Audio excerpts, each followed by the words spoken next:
모양은 존나 예쁜데 피똥 싸는 음식이 있다. 문재인 정부가 틈만 나면 앞장 세우는 문구가 있다. 사람 중심 또는 사람이 먼저다. 이다.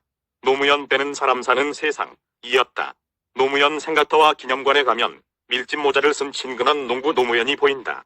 그런데 문재인과 노무현의 사람들은 과연 어떤 사람들일까? 북한 헌법 제3조의 사람 중심의 세계관, 과 제8조의 사람 중심의 사회제도에 나오는 단어들이다. 여기서의 사람은 노동자와 농민이라고 분명히 명기하고 있다. 노동자와 농민 이외의 사람은 사람 취급을 못 받는다. 그런데 북한에서는 당간부의 귀족들을 제외하면 노동자와 농민이 가장 착취를 많이 당하는 계급이다. 사람 중심은 눈속임에 번지르르한 단어일 뿐이다.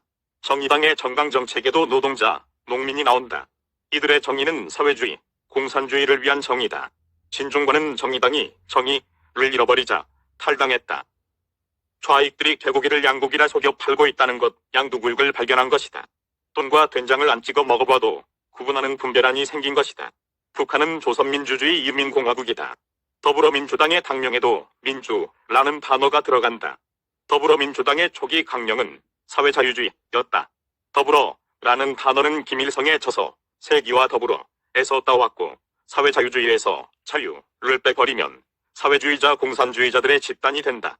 그러니까 북한 공산당과 중국 공산당과 러시아 공산당과 한 패거리가 되고 싶어한다.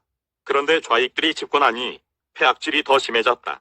작년 7월 25일 문재인은 신임 윤석열 검찰총장에게 임명장을 주면서 권력형 비리에 대해서 권력의 눈치도 보지 않고 사람에 충성하지 않는 그런 자세로 엄정하게 처리해 국민들 희망을 받으셨다며 그런 자세가 살아있는 권력에 대해서도 똑같은 자세가 되어야 한다.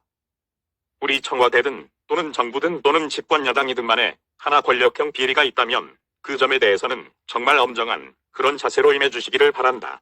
그렇게 해야만 검찰의 정치적 중립에 대해서 국민들이 체감도 하게 되고 그 다음에 권력의 부패도 막을 수 있는 그런 길이라고 생각한다고 했다. 정말 한마디 한마디가 대통령다운 금과 옥조였다. 그로부터 불과 5개월 동안 청와대의 비리가 소나기 내린 하수구의 똥물처럼 쏟아졌다. 윤석열은 열심히 수사하며 문재인에 충성하지 않고 조국과 청와대 비리를 정조준했다. 그러자 갑자기 태도가 돌변하여 추미애를 동원하여 윤석열의 손발을 모두 잘라버렸다. 게다가 어제는 신년사에서 이제 조국을 풀어주자고까지 했다. 조국이 구속되기라도 했나? 희대의 범법자 조국을 법무장관의 어가지로 앉혀서 국민들에게 박탈감과 허무감을 안긴 자가 누구더라? 한정 역사상 이렇게 국민을 분열시킨 대통령은 없었다. 생각이 없는 건지 치매 증상이 사리분별 안 되는 정신분열증으로 발전된 것인지 도무지 알 수 없는 거지 같은 대통령이 되어버렸다. 좌파들의 폐악질은 어차피 겪어야 하는 과정이다. 폐악질을 당해봐야 깨닫는 사람도 나오는 것이다. 정의당 출신 진중권이 조국의 폐악질에 진절머리가 나서 대깨문에서 지능순으로 탈출했다.